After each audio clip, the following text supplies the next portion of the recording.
नमस्कार, स्वागत आप सबों का। बिहार स्टेट हो, बिहार में चल रही शिक्षक बहाली की प्रक्रिया हो या किसी भी अन्य शिक्षकों से जुड़ी बातें हों, बिहार में सबसे ज़्यादा अगर चर्चाएं होती हैं, लेट होती हैं अगर बहाली में, तो वो शिक्षक अभ्यर्थियों के लिए। हालांकि अन्य कई बहालियों में भी आप देखेंगे तो वर्षों वर्षों का समय लग रहा है, परंतु शिक्षक अभ्यर्थी लगातार कई वर्षों से प्रताड़ित हो रहे हैं सरकार के ढुलमुल रवैये के कारण। और जिस प्रकार से केवल सरकार के ही ढुलमुल रवैये के कारण नहीं, कई अन्य अभ्यर्थी के योगदान जो है इसमें सर्वोपरि हैं। बात करेंगे हम लोग बिहार एसटीईटी को लेकर के, बिहार शिक्षक बहाली को लेकर के, स्टेट 7th फेज़ को लेकर 80,402 जो क्वालिफाई अभ्यर्थी हैं उनके भविष्य को लेकर के जजमेंट का इंतजार कर रहे हैं तमाम 80,000 से ज़्यादा अभ्यर्थी। और एसटीईटी केस किस प्रकार से लगातार जो है वो डिरेल होता जा रहा है, ट्रैक से उतरता जा रहा है। एक समय ऐसा आया लगा कि 15 तारीख को जो है इसकी सुनवाई होगी, परंतु दिन प्रतिदिन इसकी स्थिति जो है वो पीछे जा रही है। हालांकि यह बात सही है कि अगर सुनवाई रेगुलर होने लगे और अगर फटाफट सुनवाई होने लगे तो 2 से 3 दिनों के अंदर में इसकी सुनवाई की संभावनाएं बनती हैं। परंतु ये संभावनाएं आप देख रहे होंगे कि पिछले 12-13 तारीख से ये लग रही है कि ये संभावनाएं बन रही हैं, परंतु अब ये कम से कम ये तय है कि ये इस हफ्ते नहीं होने वाला है। ये 22, 23, 24 जब भी हो, लेकिन इस हफ्ते कुछ नहीं होने वाला है। अभ्यर्थी लगातार इंतजार कर रहे हैं और आपको पता है कि ये रीट केस है, एक हियरिंग में कुछ नहीं होने वाला है, इसमें 5, 7, 10 हियरिंग तक भी ये मामला जा सकता है, यानी कि महीने, 2 महीने, 3 महीने तक भी ये मैटर खिंचा सकता है। पिछले केस के अनुभव के आधार पर आप लोगों ने देखा होगा कि किस प्रकार से लगातार कभी कोई उपस्थित नहीं रहते हैं, तो कभी जज साहब का समय नहीं देना, 4 हफ्ते का जो काउंटर एफिडेविट जमा करने का समय देना, कई बातें होती हैं रीट केस में या कई ऐसे केस में जिसके कारण समय लगता है।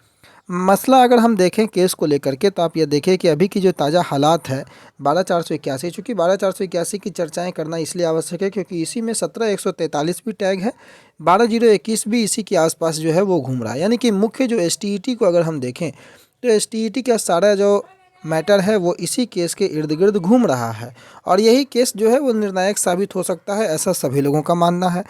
और अभी के ताज़ा हालात जो हैं, उस हालात में यह केस 67 नंबर पर आपको आ पहुंचा है।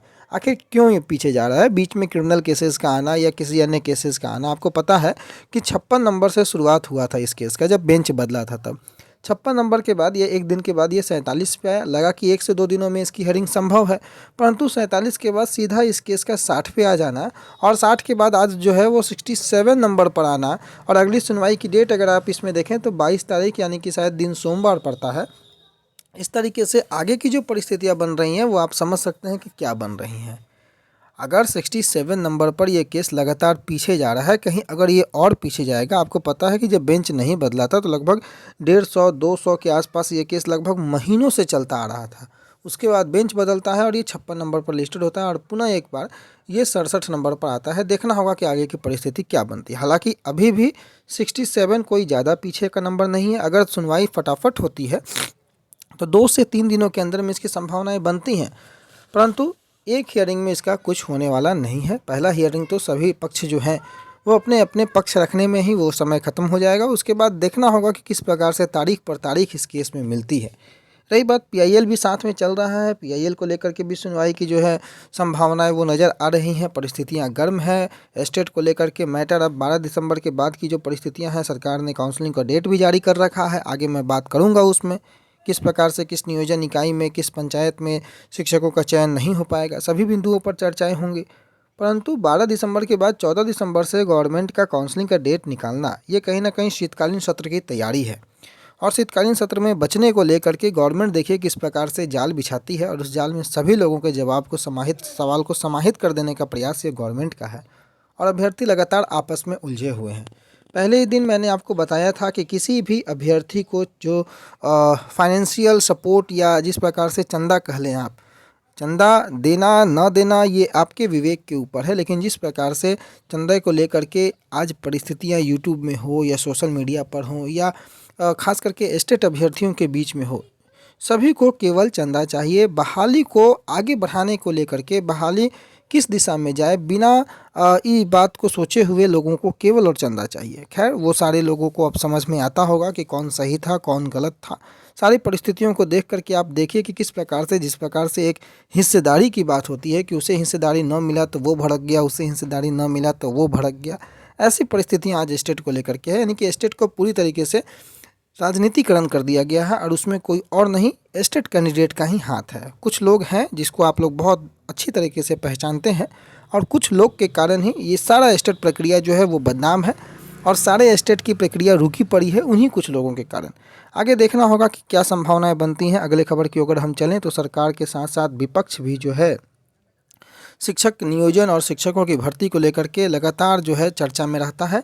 शिक्षा और शिक्षक को सरकार ने मजाक बनाया है, ऐसा मानना है आरजेडी के प्रवक्ता चित्तरंजन गगन का, जो शिक्षक अभ्यर्थियों के पक्ष में लगातार जो है आवाज़ उठाते रह रहे हैं। और इन्होंने शिक्षा विभाग के माध्यम से जो पत्र जारी किया गया है उसमें शेष बचे पदों के लिए काउंसलिंग का शेड्यूल तो जारी किया है, लेकिन नियुक्ति पत्र कब दिया जाएगा, नियुक्ति कब होगी, इसकी चर्चा नहीं है। इस पर इन्होंने सवाल उठाया है। आगे की अगली खबर की ओर अगर हम चलें तो आप देख सकते हैं कि सरकार ने किस प्रकार से काम सरकार करती कम है परंतु उसका प्रचार बहुत ज़्यादा करती है। अभी आप देखें कि एक पत्र निकला नहीं कि सरकार के तरफ से जो है कि शिक्षकों के हित में सरकार का बहुत बड़ा फैसला कि शिक्षकों के बहाली के लिए शुरू होगी काउंसलिंग की प्रक्रिया। शुरू तो होगी, अंत कब होगी इसका कोई पता नहीं होता है। शिक्षा विभाग ने काउंसलिंग की तिथि जारी कर दी। पंचायत चुनाव के बाद 1368 नियोजन इकाइयों में पूरी होगी प्रक्रिया और 12,495 पदों पर 14 से 22 दिसंबर तक होगी काउंसलिंग की प्रक्रिया। ऐसा आपको ये अशोक चौधरी हैं, आप देख सकते हैं। भवन निर्माण विभाग इनके पास है परंतु इन्होंने यह जो है आपको इमेज आप देख सकते हैं कि इसमें क्या क्या इन्होंने संलग्न किया है। अगली खबर की अगर हम चलें जिसको लेकर के हम लगातार चर्चाएं कर रहे हैं कि फर्जी शिक्षकों की बर्खास्तगी का आदेश। औरंगाबाद, सहरसा और नालंदा में 51 फर्जी शिक्षकों की बर्खास्तगी का आदेश आया है।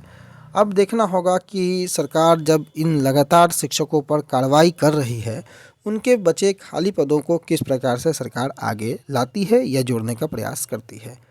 7 नगर पंचायतों में नहीं हो सकेगा शिक्षकों का चयन, ये बात है। मेधा सूची का अनुमोदन नहीं होने से चयन प्रक्रिया अटकी है।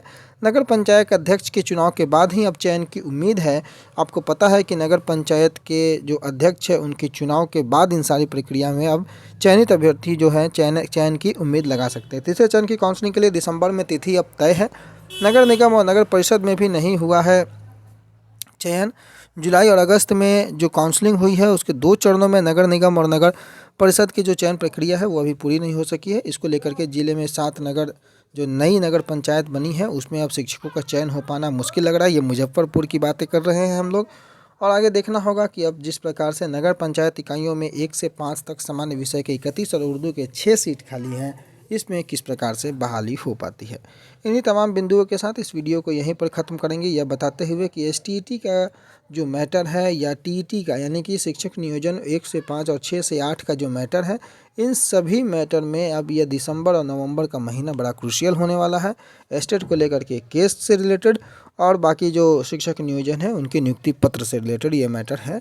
और ये मैटर इंपॉर्टेंट इसलिए है क्योंकि इसी से 7th फेज जुड़ा हुआ है। जब तक ये प्रक्रियाएं शुरू नहीं होंगी 80,402 अभ्यर्थी इसी प्रकार से इंतज़ार करते रहेंगे और एस्टेट के जो क्वालिफाई अभ्यर्थी हैं उनका इंतज़ार लंबा ना हो, इसके लिए यह ज़रूरी है कि इन सभी जो बचे हुए प्रक्रियाएं हैं 6th फेज की वो ख़त्म हो और जल्द से जल्द उनकी भी प्रक्रियाएं शुरू हो, ऐसी उम्मीद सरकार से लगा सकते हैं।